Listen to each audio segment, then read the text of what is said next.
आप लोग लगातार श्रवण कर रहे हैं वीतराग श्रवण भगवान महावीर की अमृतमय वाणी श्री आचार्यांग सूत्र के सूत्रों गाथाओं के अंशों के माध्यम से, जिसमें आपने अनेक सूत्रों के बारे में सुना है और आगे के सूत्रों के बारे में आप सुनेंगे। आगे आगमकार कहते हैं सम्मत दंसी न करी पावम। बड़ी सुंदर प्रेरणा है कि सम्यक दर्शी साधक पाप कर्म नहीं करता। सम्यक दर्शी, खास शब्द है सम्यक दर्शी। सम्यक कहते हैं सही को, अच्छे प्रकार से। दर्शी यानी देखने वाले को, जो अच्छी प्रकार से देखता है वो पाप कर्म नहीं करता। आप कहोगे ये क्या बात हुई? आप में से, हमारे से कुछ लोग ऐसे होते हैं, बड़ी सूक्ष्मता से हर चीज को देखते हैं।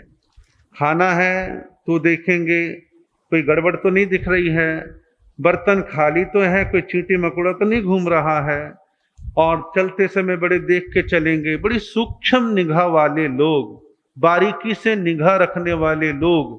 बारीकी से निगाह रखने वाले तो मंच पे बैठे वाले पे बड़ी पैनी निगाह रख के बतला देते हैं, महाराज मंच पे थोड़ा सा ऐसे ऐसे नहीं होना चाहिए, और मैंने देखा थोड़ा सा ऐसे नहीं, ऐसे बैठा करो।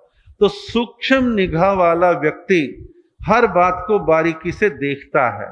समाज में घटनाएं घटती हैं, राष्ट्र में घटती हैं, परिवारों में घटती हैं, बहुत सारी चीजें होती हैं।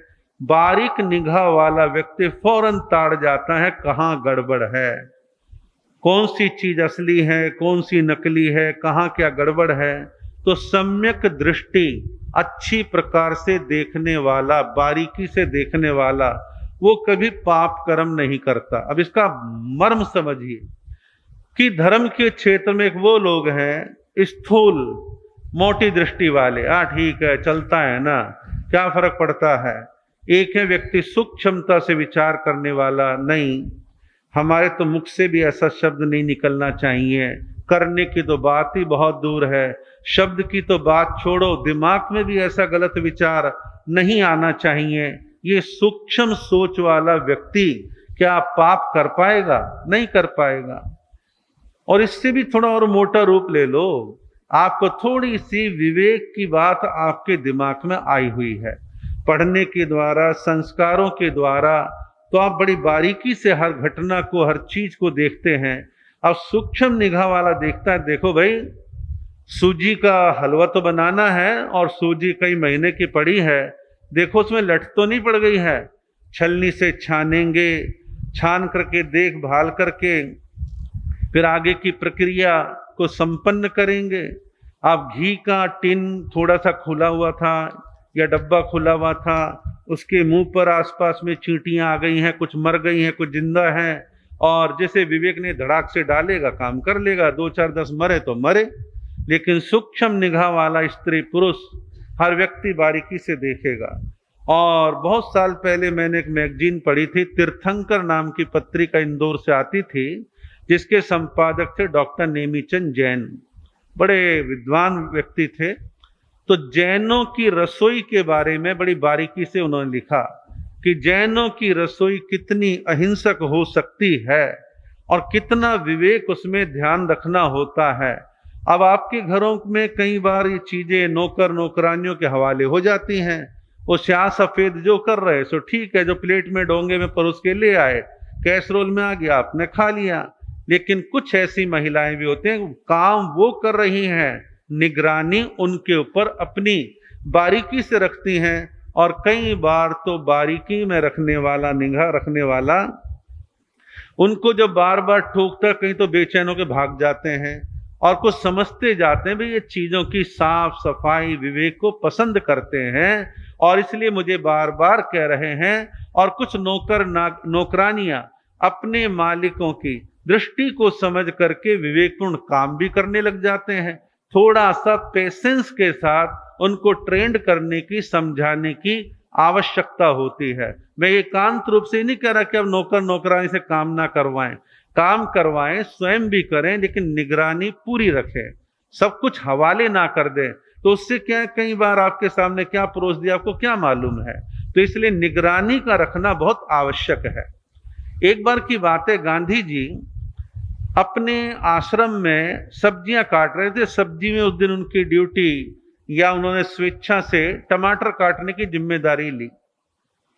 तो गांधी जी टमाटर तो काट रहे थे, सीधे सीधे नहीं काट रहे थे, थोड़े टेढ़े काट रहे थे। तो एक ने कहा, गांधी जी क्या करते हो, आप तो टेढ़े टेढ़े टमाटर काटते हो, आप रहने दो, आपके बस की नहीं है।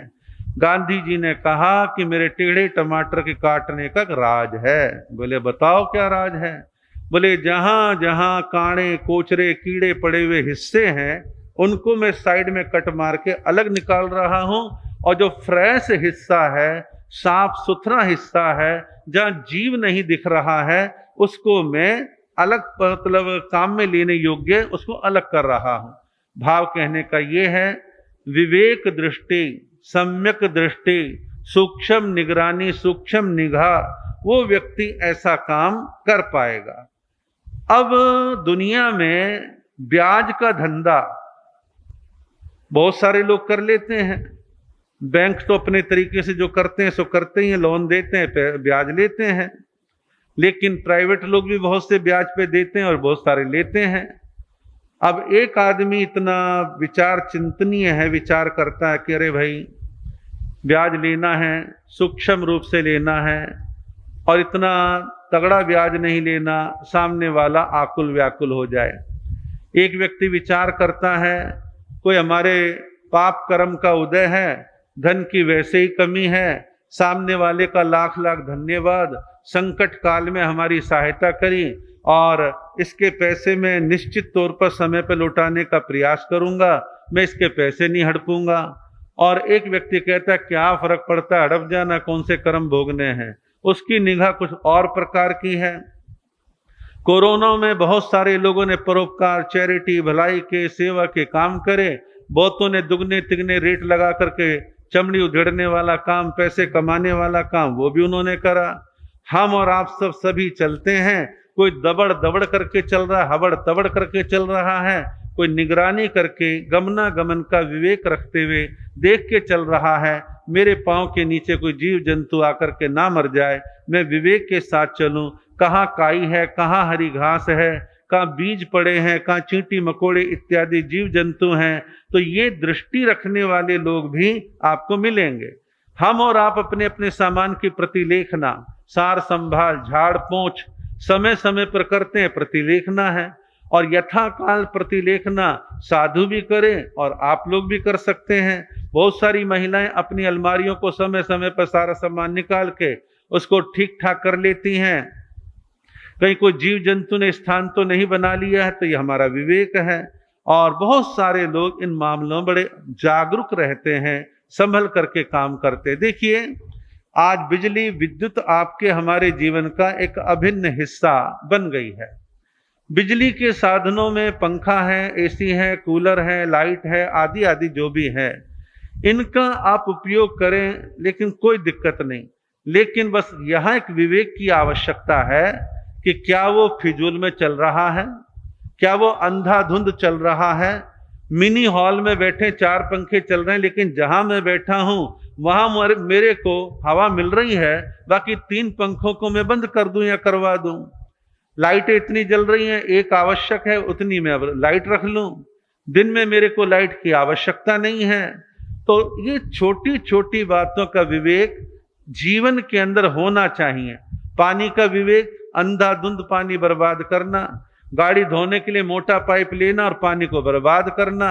और एक व्यक्ति विचार करता, नहीं भाई पहले पानी की शॉर्टेज है, पहले गाड़ी की डस्टिंग करेंगे और उसके बाद आधी बाल्टी पानी में पोंछा डाल करके निचोड़ करके गाड़ी को क्लीन कर लेंगे।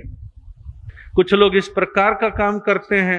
एक ने फूल गोभी ली, कट कट काटी और काम में ले ली। एक ने फूल को देखा और निगाह डाली और डाल करके फिर उसका यूज करा। और कुछ लोग तो फूल गोभी का कीड़ों की संभावना की वजह से परमानेंट त्याग भी कर देते हैं। कुछ नहीं कर पाते हैं तो विवेक तो बरतें, कम से कम अपने घर में तो इस चीज का ध्यान रखें। और साधुओं के लिए, साध्वियों के लिए कहा, रात्रि में ओघे को कंधे पे डाल के नहीं चलना, प्रतिलेखना करके नीचे उसको प्रतिलेखित करके चलने का प्रयास करना। दरवाजा बंद करना है तो दरवाजे के जोड़ के बीच में ओघा घुमा करके हल्का सा स्पर्श हो जाएगा तो छिपकली होगी, कोई काकरोच होगा, कोई दूसरा जीव जंतु होगा। जब उस ओघे के फलियों का स्पर्श होगा उसे विचार लगेगा कि कोई इधर कुछ करने वाला है, वो अपना स्थान तुरंत बदल लेगा। फिर आप आहिस्ता से दरवाजा बंद करें, उसके जोड़ के बीच में जो जीव है वो बच जाएगा। तो कहने का भाव ये है, यत्ना विवेक में धर्म है। और यहां जो बात कही है, सम्यक दृष्टि साधक पाप कर्म नहीं करता। तो जब आप और हम सम्यक दृष्टि संपन्न हो जाएंगे, सूक्ष्म दृष्टि संपन्न हो जाएंगे, बारीकी से हर बात पर निगरानी रखेंगे, तो हम जो है किसी को कष्ट नहीं पहुंचाएंगे। दिल्ली यूनिवर्सिटी के अंदर एक अच्छे पढ़े लिखे प्रोफेसर एक काम किया करते थे। संडे वाले दिन एक संडासी लेकर के, एक हथौड़ी लेकर के निकलते थे। पेड़ों पर जिन लोगों ने छोटी छोटी कंपनियों की एडवर्टाइजमेंट के लोहे के टिन के बोर्ड ठोक ठोक करके कर रखे हैं, तो उनको निकालते। तो कहते पेड़ में जान है, तुमने पेड़ के अंदर कील ठोक दी, कील 1 इंच 1.5 इंच जो भी अंदर गई है, उतने हिस्से में जीव तो मारा गया ही, और पेड़ को कितनी वेदना हो रही होगी। इसलिए वो जो है जमूरे से पकड़ के, संडास से पकड़ करके कील को निकाल देते थे और कोई केमिकल अच्छा सा लगा के उसे ठीक कर दिया करते थे। तो कहने का मतलब सूक्ष्म दृष्टि वाले लोग कभी पाप कर्म नहीं करते। आगे कहा है, कामेषु गिद्धा निचयम करेन्ति। काम भोगों में गृद्ध आसक्त रहने वाले व्यक्ति कर्मों का बंधन करते हैं। काम भोगों में आसक्त, काम भोग का व्यापक अर्थ है।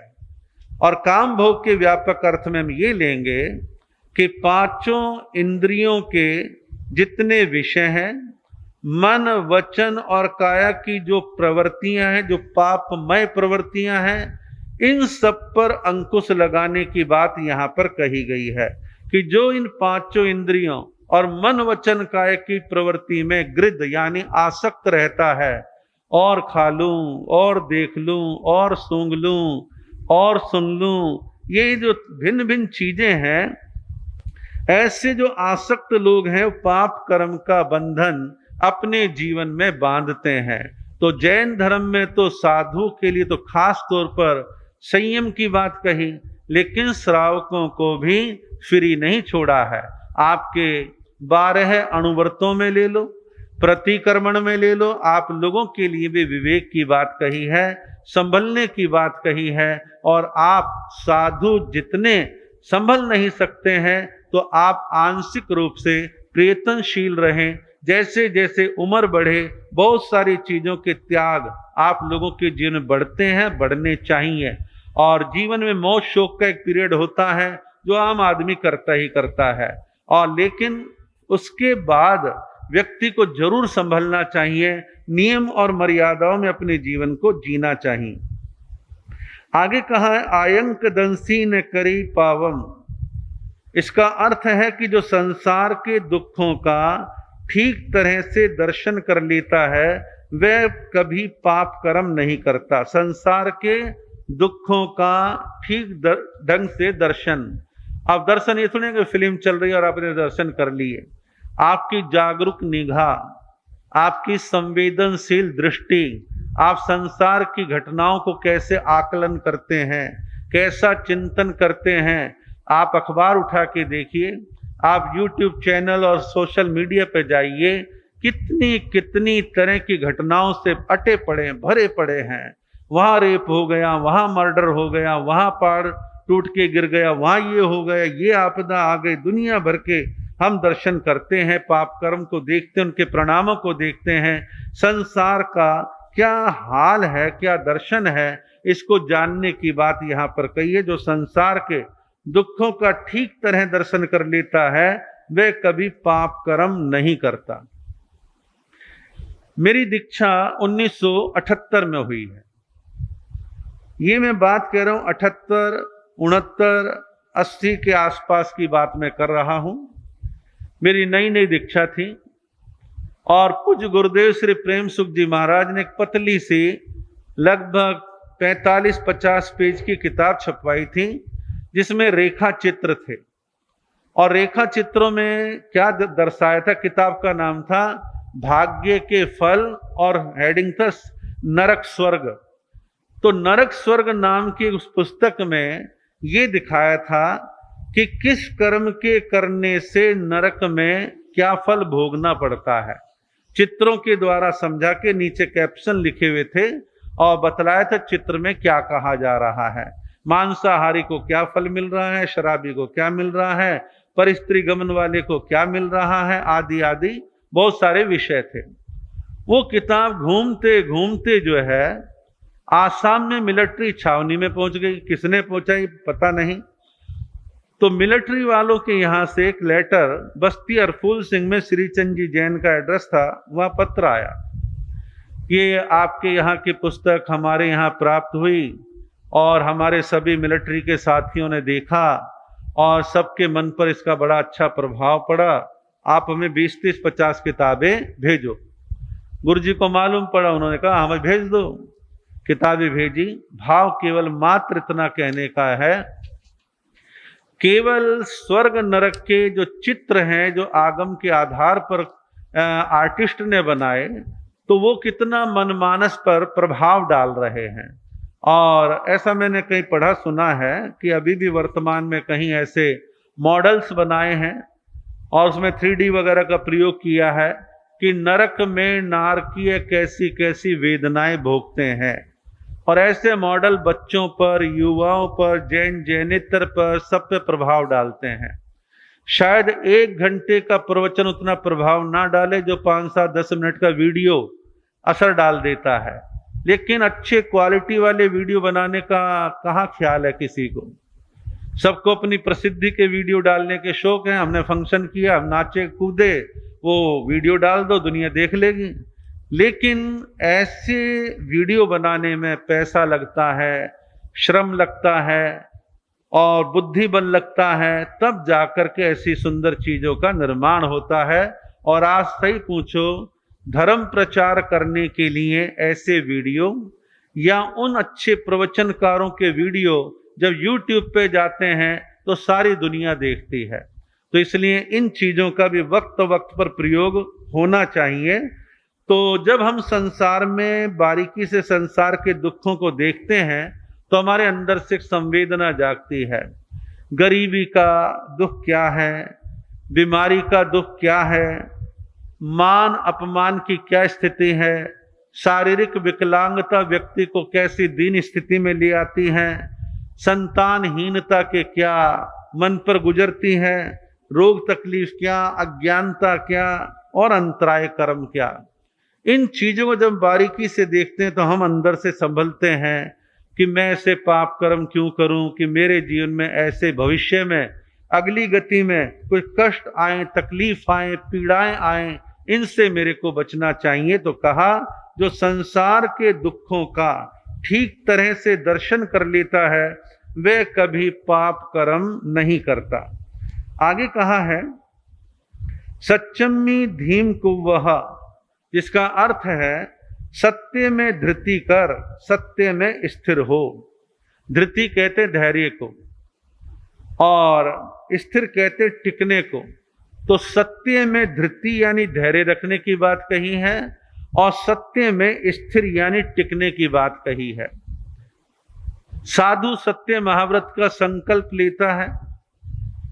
आप लोग भी ग्रस्त में रहते हुए या तो आप अणुव्रत ले लेते हैं या नहीं भी लेते तो मन में ख्याल रहता है अरे भाई झूठ नहीं बोलना, सच का यथासंभव पालन करना है।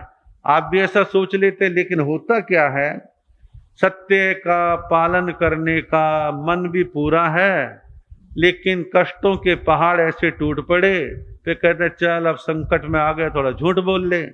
तो धृति धैर्य ने जवाब दे दिया। धैर्य हमारा टूट गया। कोर्ट केस लड़ते लड़ते 2-2.5 साल में थक गए। अब कंप्रोमाइज कर रहे हैं, सच झूठ का विलय कर रहे हैं और बहुत सारी चीजें जीवन में घालमेल बन जाता है। तो जीवन में धृति धैर्य रखने की आवश्यकता रहती है, मजबूती से टिके रहने की आवश्यकता है। अब कोई व्यक्ति मान लो बेचारा कह रहा है मैं सत्य के मार्ग पर चलूंगा, सत्य के मार्ग पर चलूंगा और उसके पीछे ईडी, सीबीआई, पुलिस प्रशासन पीछे पड़ जाए तो बेचारे का मनोबल टूट जाएगा, फिर सारी बातें हाँ जी हाँ जी हाँ जी करने लग जाएगा। बात कहने का भाव ये है कि सत्य में धृति रखने की बात कही, धैर्य रखने की बात कही है। एक साधु है या साध्वी है, उसने साधु जीवन के मार्ग को अंगीकार कर लिया, सत्य महाव्रत का महासंकल्प कर लिया है। उसके जीवन में कष्ट आ रहे हैं, तकलीफ आ रही है, रोग आ रहे हैं और कुछ कुछ सामाजिक विपरीतताएं भी कई बार शामिल हो जाती हैं। फिर ऐसे में कई बार वो साधु भी सोचता रहे क्या, बस फिर वो कॉम्प्रोमाइज करने लगता है। तो कहा कि ऐसे क्षणों में कॉम्प्रोमाइज ना करके सत्य के मार्ग पर टिका रहे और उसमें धृति बना करके चले। आप देखिए, अब तो राजा हरिश्चंद्र की कहानियां वानियां सुननी थोड़ी सी बंद हो गई हैं और ना कोई सुन के राजे ना कोई सुनाता है। और एक जमाना था राजा हरिश्चंद्र को एक रोल मॉडल मानते थे, लेकिन राजा हरिश्चंद्र के घटना को हम आज भी पढ़ते हैं, सुनते हैं तो मन में एक ख्याल आता है कि राजा ने हरिश्चंद्र ने अपने जीवन में इतनी सत्यता के प्रति अपना समर्पण भाव रखा कि राजमहलों से वो बाहर हो जाते हैं। राजमहल उन्होंने दे दिए हैं दक्षिणा में, अब खाली हाथ हैं। राजा कहीं और बिक जाता है, पत्नी कहीं और चली जाती है, बच्चे भी बिछड़ जाते हैं, उनके पुत्र रोहित को सांप काट लेता है, दुनिया भर के कष्ट आते हैं, लेकिन उन्होंने सत्य के मार्ग को नहीं छोड़ा। और जो कथा कहती है कि बाद में देवता हाजिर हुए, उनके सत्य की मर्यादा को देख के प्रसन्न हुए, नमन किया, राज सत्ता दोबारा मिल गई, ऐसा हो गया वैसा हो गया। ठीक है, देवता आए थे नहीं आए थे, क्या था क्या नहीं था, छोड़ दीजिए। लेकिन बात यह है, कथा यदि सत्य है तो अगले ने कितना कष्ट बर्दाश्त किया सत्य के लिए, लेकिन आज कोई कष्ट बर्दाश्त करने के लिए तैयार नहीं। इतना तक विचार मन में आ जाता है, अरे झूठ बोल देना, सामने वाला खुश रहना चाहिए, क्यों तू सच बोल के कड़वा बनता है, इनका बुरा बनता है। केवल मात्र हम किसी के बुरे ना बने, इसलिए झूठ बोलने का समर्थन भी लोग बाग कर देते हैं। हमारे उप प्रवर्तक भंते श्री पारस मुनि जी महाराज जो करोल बाग में विराजमान है, वो कई बार, अब तो प्रवचन नहीं देते कई साल से, पहले प्रवचन में क्या कर दे, भाइयों शास्त्रों में जो लिखा है हम उसका पालन करने की कोशिश करते हैं, लेकिन बहुत सारी चीजों का काल के प्रभाव से हम पालन नहीं कर पा रहे। और बोले शास्त्र में तो ऐसा लिखा है, यानी इतना दिल चाहिए कि उस सत्य को स्वीकार कर रहे हैं, हमसे उतनी कठोर चर्या का पालन नहीं हो रहा है। ये वो ही करेगा जो सत्य के प्रति समर्पित होगा। गांधी जी के जीवन की घटना है, उनका निकटवर्ती एक व्यक्ति गांधी जी के पास आया और गांधी जी ने उससे पूछा क्या बात है। वो व्यक्ति बोला बोला कि गांधी जी से कि बापू एक बात बताऊं, मेरी जवान लड़की है, इसका मैंने फला जगह रिश्ता किया था और बच्ची है, चित्त चंचल हो गया, किसी लड़के के जाल में फंस गई, इसका चारित्रशील जो है वो खंडित हो गया, तो क्या करूं, बड़ी चिंता है। इसके ससुराल वालों को मालूम पड़ गया और कल को हमने शादी कर दी तो शादी का छोड़ भी सकते हैं, कोई और भी गलत काम हो सकता है, मैं क्या करूं, बड़ी दुविधा में, बड़े परेशानी में हूं। गांधी जी ने कहा भाई मेरी तो राय ये है कि तुम उनको बुलाओ और उनको सच बात बतला दो। बोले रिश्ता टूट जाएगा, बोले बेशक टूट जाए, कल शादी के बाद ये बात उजागर होगी तब अच्छा है क्या, आज ही क्यों नहीं बोल दो। तो गांधी जी के कहने पर बुलाया गया और गांधी जी ने उस सारी बात उस व्यक्ति की तरफ से अच्छे ढंग से पेश कर दी। तो सामने वाला व्यक्ति जो है तैयार हो गया, कोई बात नहीं, गलती हो जाती है, उसके बावजूद भी हम तैयार हैं। तो बहुत सारी चीजें हैं जीवन में, सत्य की परिपालना सबको करने का प्रयत्न करना चाहिए। आपका समय हो रहा है और इसी के साथ साथ